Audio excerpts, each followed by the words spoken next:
BT cotton, a transgenic plant which has been produced as a result of a combination of a variety of your bacterial genes, basically from a common soil bacterium, which we call them as a Bacillus thuringiensis. So BT cotton is generally a form of a modified genetically modified organism, nothing but your GMOs, so which have been resulted as a result of an incorporation from a gene from the different organism.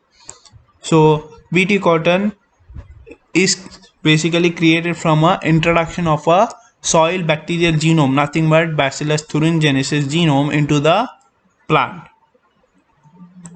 So this bacterial genome or a bacterial genes which have been incorporated produces a variety of your or contains a protein production process which are called as endotoxins. So these first transgenic plants were developed long back.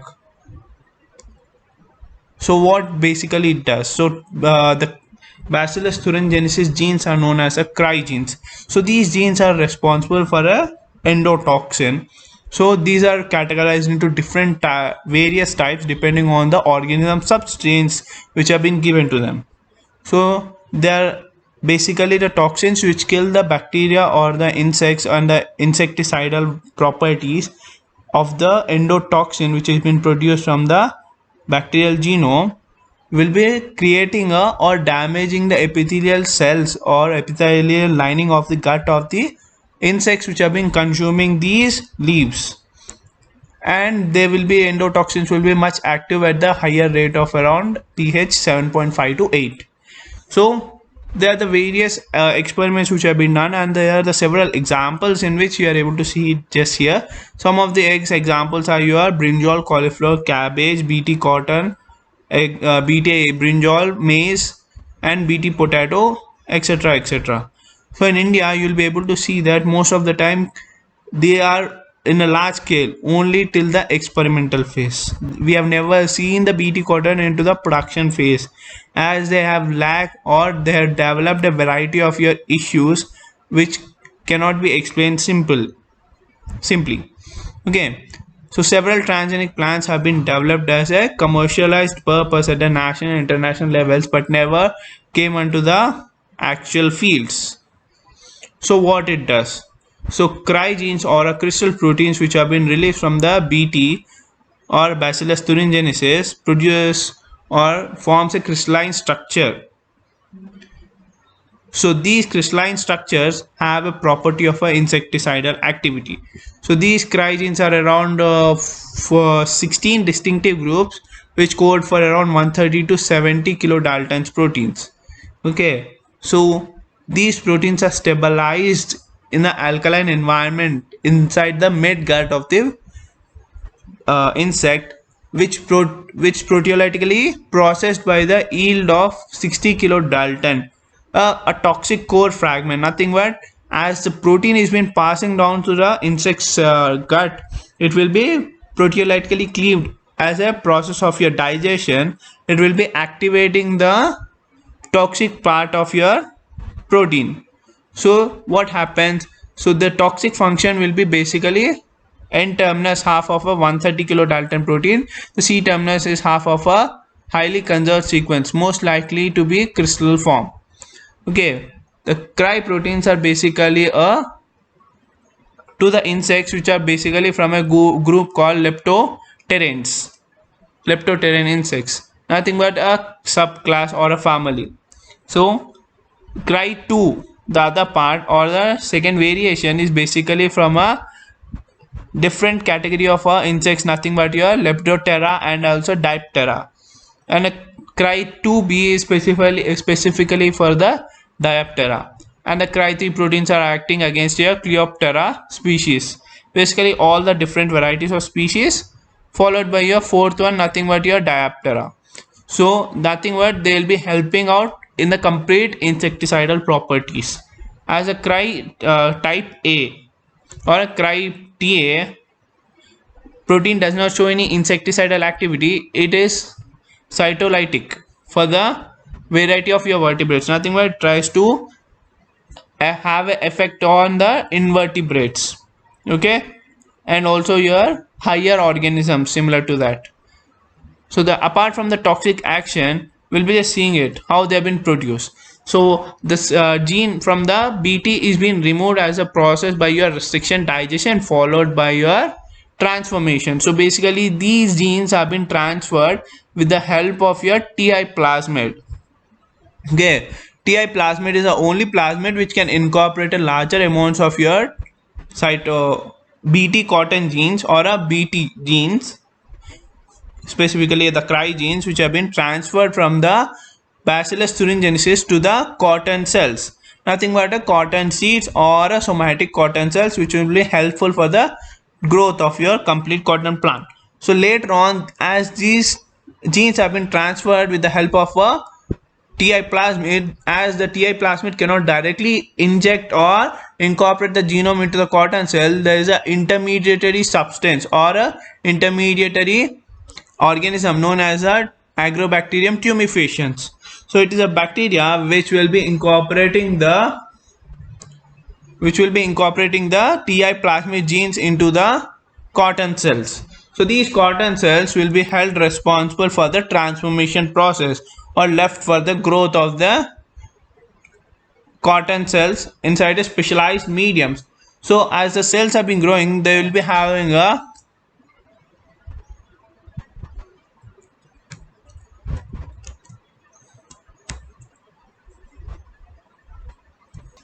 So as a result, what we have spoken earlier, nothing but the enterobacteria or the enzyme which has been incorporated into the plant will be releasing a toxin. So whenever these toxins are being consumed by the larva of the insects, there they will be having a intestinal bacteria or a gut bacteria finally. So what happens whenever the digestion process occurs, these endotoxin will be reduced to a toxic form where they can act onto the endothelial cells and also the gut bacteria which is present inside them, resulting a secretion of a specific toxic substances apart from the initiator. This toxin acts as a trigger mechanism to destroy all the epithelial cells inside the gut bacteria or the gut of the organism or the larvae. So what happens is whenever these have been triggered, they will be releasing or helping the epithelial cells destruction process, resulting in either a septicemia or also the paralysis of the organism. Depending on the type of crygene which we have been incorporated, they will be of two types, nothing but a septicemia. Other one was mostly a septicemia, paralysis of the organism directly. Okay, so as we have seen here, the septicemia will be directly result at the destruction of the epithelial cells, resulting in a starvation followed by a death of the insects. And it is the main reason for these cry genes to be incorporated to avoid the loss of the plants or the farm due to the insects. So mostly around for a single cotton, there will be around 60 to 70% of the insects. Most common one in the world is nothing but your bollworm is the most common insect which has been affected the cotton plants, and these cry genes are specifically allotted to a limited number of your insects. As we have spoken about earlier regarding the types of your cry genes, we have observed that there are only three types of your limited variations or the spectrum for these different insects, followed by as improvisation. How can we improvise these cry genes or the insect resistance? So what happens is whenever the insect is being continuously expressed for a longer period of time, you will be able to observe that these insects will be giving you out a resistance. So a similar experiments were being carried out for a different insects. Example, the first one was a C. Colutella. It's a variety of insects which have been basically acting against bacillus.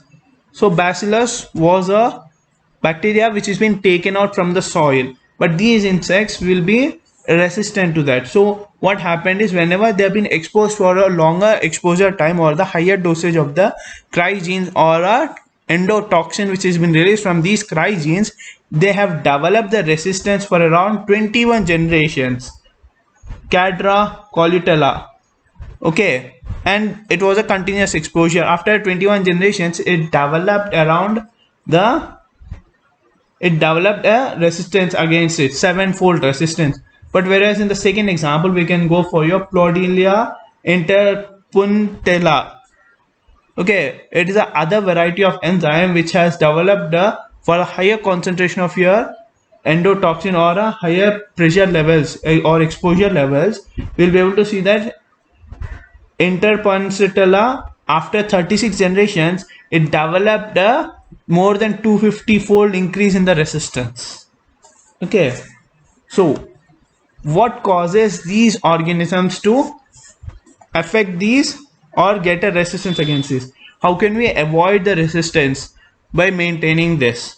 Okay, so first thing was a basically the first one was a reoxidation or a restoration of your cytosine residues into the variety of your cry genes. Apart from that, we can also provide it by the localization of a increase in the C, A and T rich regions, reassembling coding regions in the plant introns.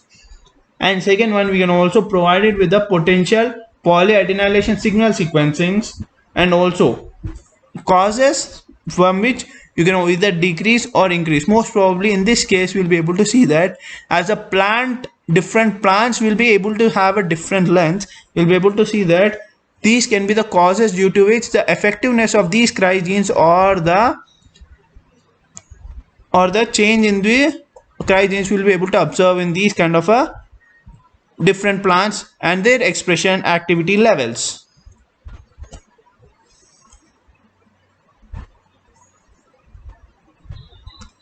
And our last topic for today's is the edible vaccines. So edible vaccines are the substances which are being incorporated nothing but in a form of a transgenic plants or a transgenic foods where they can be converted or injected or ingested directly into the form of your foods orally. Okay, so these antigenic or edible vaccines will be creating an antigenic response once they have been absorbed and survived the digestive phase. Okay, so these edible vaccines are suitable to construct a variety of your expressions or continuously express the activity. The basic function or the strategy in the production of your edible vaccines is nothing but to isolate the antigenic property of the specific organism and it gets incorporated into the plant or the specific plant species and it is allowed to express to produce a variety of your antigens. So in appropriate conditions the antigen is being produced from the plant similar to what we have seen in the bt cotton production. Similarly the specific antigenic response will be created with the help of a antigenic gene which has been incorporated into the transgenic plant. So whenever these transgenic plants or the edible vaccine plants have been fed for the raw animals or humans which brings out about the sensitization or starts the immunization process or starts to move the immune system active. So these kind of foods are highly or it is having a high risk of getting a resistance or a ability to get saturated. The edible vaccines are produced in keeping a mind in that as it was a much easier and safer way to give a person for the immunization process for which can be helped with the help of feeding process and it is a much lower cost compared to your rDNA technology or a recombinant vaccine production process or by a bacterial fermentation process. So as we are able to see that the development of edible vaccines for animals and humans were the first objectives of these ideas. Okay, the animals and the humans tend to develop or they have observed that they have developed a resistance against the food for a normal variety or a transgenic variety after a longer period of time. Tolerance, sorry, not the resistance but the tolerance, so that they become a non-immunogenic. After a certain period of time, the amount of edible vaccine which you provide either from the edible foods or the edible plants will be ineffective to create a sensitization inside the organism. So it is creating a much higher amount of a tolerance which cannot be reduced either by the incorporation of or increase in the food substances. Followed by example, what we have taken here is nothing but a gene encoding one which has been produced with the help of a E. coli. So these labile heat labile enterotoxin is being incorporated into the potato tuber which is being expressed. So when a mice is being ingested or fed with the heat labile enterotoxin, it start to develop an immunization. Okay, only 5 grams tuber each induced a immune response in the mice, while the mice which has been fed with a non-transgenic tuber did not show any sort of immune response. So later on, after a certain period of time, even the mice which has been fed with the LTD, nothing but your heat labile enterotoxin B or subunit beta unit, which has showed that the tolerance, the amount of tuber increased. Even though the appetite increased, it showed the tolerance. That means the organism did not develop any immunization against the antigenic tubers. So after a certain period of time, there is no much difference between the LTD and also the normal tuber. Okay, so if you have any doubts, do mail me and ask me. Thank you.